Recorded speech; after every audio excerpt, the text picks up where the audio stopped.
Ayan. Ayan. Di ba ikaw, sabihin mo kung bakit mo gusto magsalita. Gusto ko po magsalita para sa inspirasyon ng kabataan. Mabuhay ang mga Pilipino! Mabuhay! Mabuhay ang mga Pilipino na pinapahirapan ng gobyerno! Mamatay si Marcos! Okay.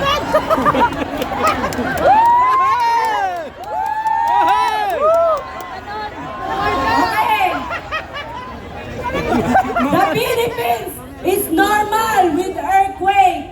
The Philippines is not new with typhoon. But of this government who keeps on corrupting the budget that should be given to the people.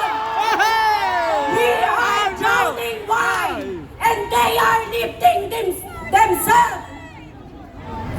Do you remember the Article 11, Section 1 of 1987? Philippines Constitution.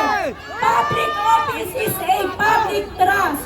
But we still the trust of government. The answer being no. So do not fear to speak your voice.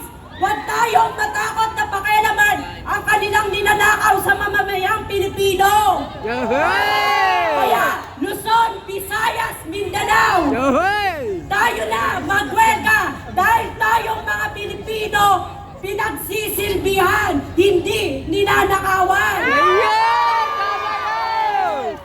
Marcos! Bakit hindi ka pakunin ni Lord? Marcos ka na sana! Sa sobrang bangag mo, pati kakol, tinira mo! Na lang sa labog!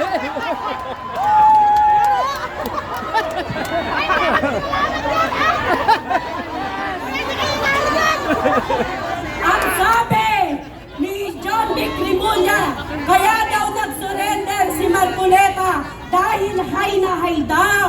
Pero di nila alam, ang presidente nila high ng high kakasinghot ng tawa.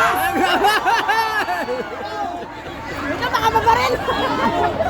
Tama na, Bilim!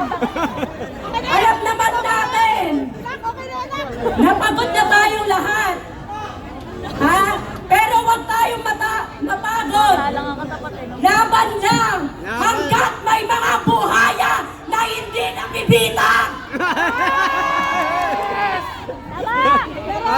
Ako pa lang una makakapagsabi na ito sa entablado. Huwag tayong mapagod. Ha? Huwag tayong mapagod. Lahat yan, huwag tayong mapagod. Hanggat may putang inang presidente na nakaupo sa Malacanang. Huwag tayong mapagod. Sa mga Gen Z dyan na gusto magsalita, pumunta kayo dito. Huwag tayong mapagod mga kabataan. Dahil tayo mga kabataan, ang pag-asa ng bayan. Oh, Glenn Dimagima, ang demonyo ng palasyo na tumpak-tumpak ang kasinungalingan na pinagtatakpan niya ang kabit niyang si Marcos Jr. Bakit tanggol ka ng tanggol kay Marcos Jr.? Siguro inagawan mo si Lisa Araneta.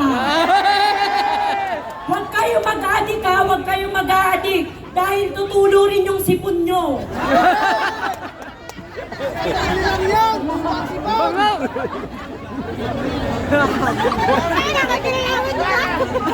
Ayan, so kami po mga nagmura kay Abante sa House of Representatives, pinapatawag kami sa hearing. Ang masasabi ko sa'yo, harapin ka namin mga nagmura sa'yo, pero bugbugan tayo.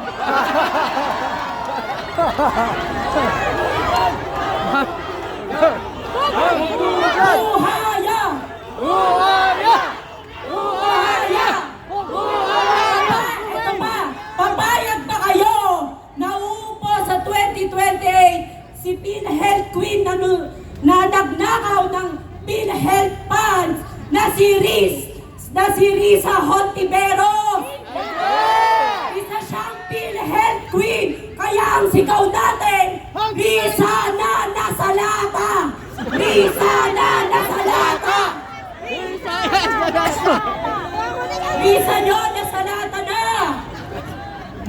Bakit nga ba pinapa-impeach nila si Sara Duterte? Papagtakpan! Impeach kayo ng impeach kasi alam nyo, ipapakulong kayo!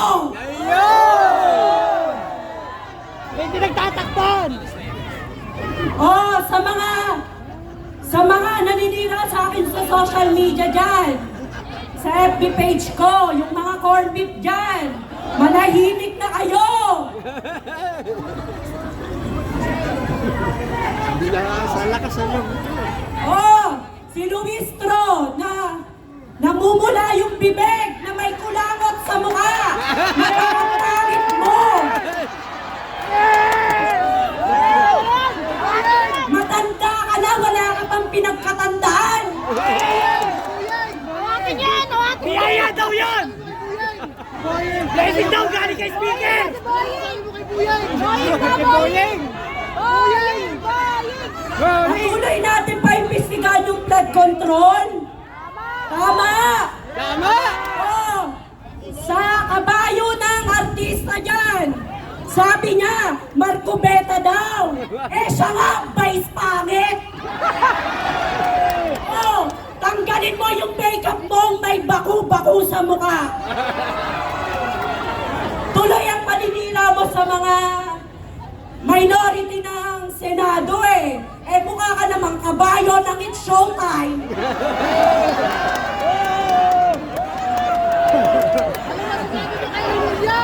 Marco Beta ka ng Marco Beta. Eh ikaw vice ganda eh, ang pangit mo. Maraming salamat, Marcos Bangag! Marcos Bangag! Marcos Bangag! Magsalita ng mga Gen Z dyan. Punta lang kayo dito sa harapan. Maraming salamat.